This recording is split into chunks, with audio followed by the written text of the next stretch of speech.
Kollege Tsoukalas. Mr. Tsoukalas. I have no idea. Is this Greek? Ah. Thanks very much, Mr. Chairman. Let me thank Pilar del Castillo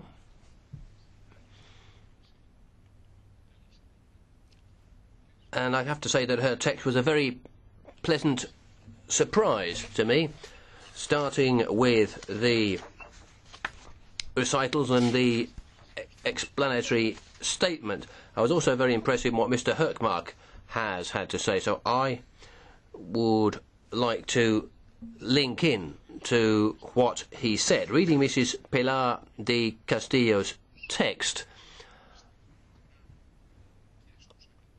it's something which I think could actually become a bestseller among academia. It's got the mix that we need of realism and a political aspect. It mentions very important targets. It puts forward policies to achieve those targets. It mentions the tools, therefore, that we're going to need. It mentions the need for an action programme, as well as focusing everything ultimately on the person. We're used, unfortunately, today to see human beings either as a production machine or a collection of rights and duties. This report, as Mrs. del Castillo's put it together, looks at the advantages of production and the cost of labour, but also deals with the cultural content and the cultural contribution that human beings can make. It's important for society as a whole to allow its citizens to enjoy a meaningful existence,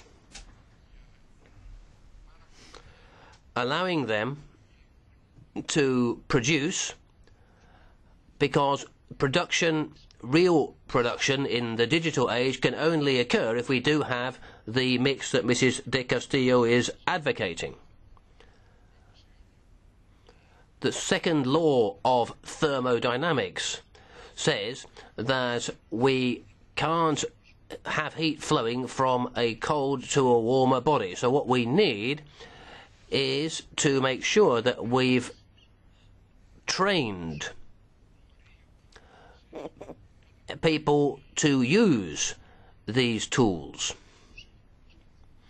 so that the vision that we have, the dreams that people have today of a society which gives people an individual existence with some kind of meaning, we need to have that training if that life is to, that kind of life is to be achieved.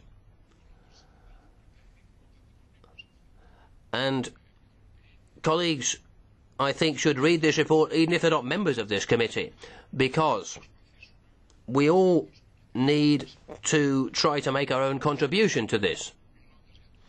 And speaking about the person, it's quite clear that as far as production is concerned, the young people who are being left out of this will actually be in a worse position than elderly people who don't have access to the digital age,